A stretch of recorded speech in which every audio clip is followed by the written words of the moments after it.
So, hello everyone and welcome to a game that is probably not gonna take that long. It's something called MDK. Now, MDK is a little bit of an older game, as you can probably already tell from the graphics, and this is a game that doesn't take that long to play, so this is why I'm doing it right now, before I get into my next little bit of a bigger project, which I still don't know what it's gonna be, but while I get on that, I'm gonna play this game, MDK. Despite its age, it's still a pretty fucking cool game, and you can probably already tell from screenshots that it's gonna be pretty interesting to play through, especially when you do it fast, the way I do it. So I'm gonna go ahead. I've played through the game like twice already, so it's not gonna take too long. Story-wise, there's like this crazy professor in space. It's called Dr. Hawkins, and he's basically built this robotic dog called Bones, or Max as he calls himself because the dog can talk, whatever. And at some point someday aliens attacked Earth, and Dr. Hawkins was the only one who was able to make something that could stop the alien invasion, and that something was the thing called the coil suit. And the only one who could wear this coil suit, at least on his little space station, was the only normal human he could find, which was his janitor, Kurt Hectic. So we're playing Kurt Hectic, wearing the coil suit, we've got a cool fucking gun, and we're gonna fuck shit up. So let's get in there. So, first stage. Basically, in every single stage you're gonna have to drop onto a city minecrawler from space, and while you do that, you can collect some random goodies while you try and not get hit by the radar, which is really hard to avoid, by the way. This thing is really erratic. Oh, I'm doing a really good job. Usually this never goes for that long. Most of the time it actually just instantly finds you, but that was actually probably the longest I was ever able to avoid that thing. Oh, doing a really good job there as well. Okay, 3 items, that's the most you can get from any drop. Really nice. Not a whole lot of stuff happens here, it's just to not take any damage. Okay, so that was at the start of every single stage. Now, this right here, it's basically the best health item in the game, the top health. And they just give one of you, they just give you one of these at the start, just to make sure that you've got a bit of an easier playthrough, at least for the first level. Now this game, as you can see, it's like third-person shoot 'em up, which has some really interesting graphics. You can see that the main character, he's sort of like detached from the world in the way he moves, but he moves in a really awesome way, I think. Like the way he moves and how fast he moves is really awesome. And it feels really nice to just control him, to run around, to side strafe, look around with your mouse and shoot stuff. Now, we're Kurt Hectic, we've got this cool chain gun, and we have the coil suit. And what we can do with our chain gun is we can attach it to our head. When you attach it to our head, it becomes this. We can use it as like a sniper rifle, which is pretty cool. So this right here is just to get you a little bit into the game, to like show you what you can do and what you cannot do. So you just fight a bunch of these guys and you shoot some of these. Bam! And now you know how to snipe stuff. Cool.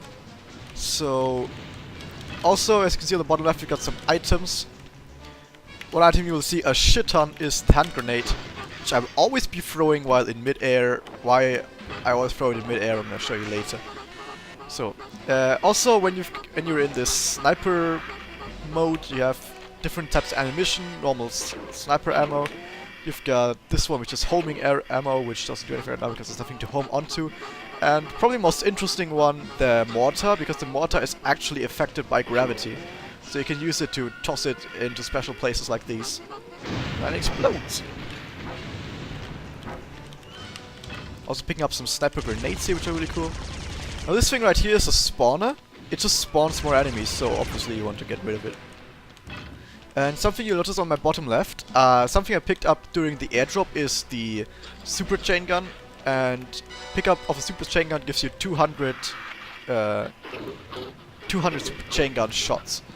Basically your regular weapon is just a regular chain gun, but if you pick up the super chain gun, it just does more damage and fires quicker. So it's just a plus upgrade that just makes everything you do better. So, but once you wear down all your shots, I'm gonna do it right now, then it goes back to a regular chain gun. Also, this is probably the most interesting special ammunition for your sniper, and it's the airstrike. So you know Bones, that guy? He's helping us out, the dog I was talking about. Airstrike! Oh yeah, it's really hard to hit though, because you never actually know what you're shooting at, but somehow I managed to hit it. So there's like pretty much like 3 types of pickups. One pickup is ammunition for your sniper mode. Holy shit, that fast. That was pretty loud, sorry. One is items you can throw, like for example right now I have a decoy activated on the bottom left. And something else you can have is just health upgrades, or health pickups rather. You can also see that it's kind of like Doom in the aiming, that I'm not really aiming anywhere, I'm just sort of shooting. And that's just how you aim in this game, you just shoot, and if you look at it, you shoot at it. That's how you do it. Also, I must have missed an item here, because usually I destroy these a lot faster. Unless I use my chain or something. No, wait, there's stuff over there. Grenades. And there's actually a shit ton of enemies here, so gotta get the chain gun that's in here. First he's down, okay. So, why am I said before I'm always throwing grenades when I'm jumping. So if I'm walking like this and throwing, you see I have to stand and throw it. But the cool thing is, if you jump, there's no animation. You can instantly throw a grenade if you jump. Let's look at it. Bam. No animation. You just jump and do it. You can also spam it this way. Just throw 2 at once. Spam. It's hard to hit though because you're jumping.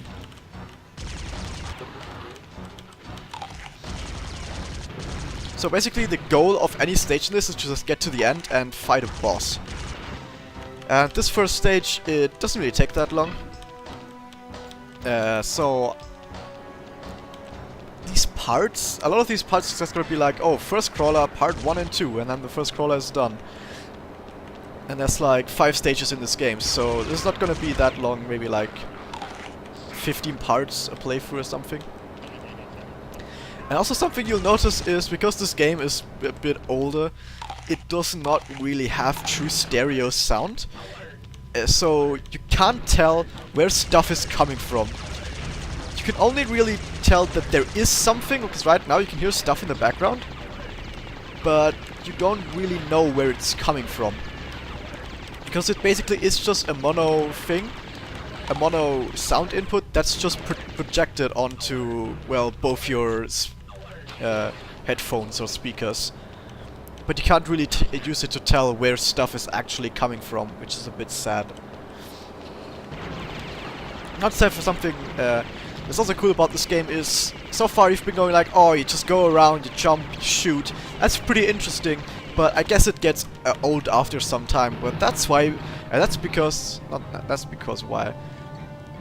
Also, rather, there's stuff like this, where you can, since in a lot of stages, pretty much any stage, there's also sections where they put in some other cool stuff that they thought about. For example, in this section they thought like, hey, let's have you get in some enemy helicopter stuff, not your helicopter, like ship thing, and just bomb the shit out of you the next part of the stage, which is pretty cool.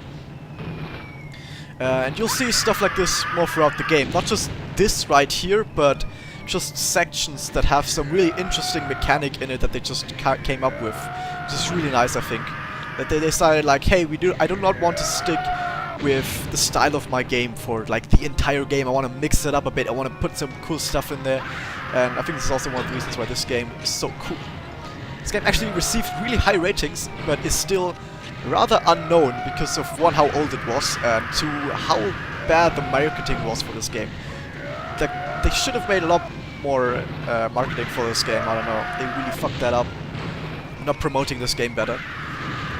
At least they did make a second game, which I have never played, but I have it in my inventory, my Steam library that is, so I'm gonna check it out after this. And I'm gonna see how good that was. Because maybe the second one just sucked and then they never made another one. Because I don't think they actually made an MDK 3. Oh, by the way, if you're wondering, what does MDK even stand for? The thing is, there is no official explanation what MDK really stands for, but they said that the working title at some point was Murder, Death, Kill. And then they decided that 1, it sounds shit, and 2, it might not be the most family-friendly game to have standing in a store that just says Murder, Death, Kill. So they thought, hey, let's just call it MDK. And what they also did is, now that we have something called MDK, we can do a whole lot of other stuff with it. For example, we can, like, put a lot of other explanations as to what it could be in the game. For example, it could also be called Mission Deliver Kindness, which actually, it says in the manual that Kurt's mission is to deliver kindness. And also, another thing that is there is Mother's Day Kisses, I think, because this game came out on Mother's Day or something like that. And also another thing was the names, the initials of some of the characters. For example, you have Kurt Hectic, which is the K. Then you have Doctor, which is the D. Dr. Hawkins, that is. And then you have Bones, who likes to be called Max. So yeah. Oh my god, just jump to that. There's like Max, Doctor, and Kurt. That could also be that. And you can just come up with a lot of stuff that you want to. So feel free to just think about other stuff that you could interpret into MDK. Now, a lot of these areas, as you can see, you can't really go to the exit because there's this door that's just closed and you can't do anything about it. And in all of these areas, you have to pick up a mini nuke, like the world's smallest explosion, sorry, or nuclear explosion even. And that thing can destroy these barriers. But we're gonna do that next time, because I think the part is about up. So, see you next time, guys.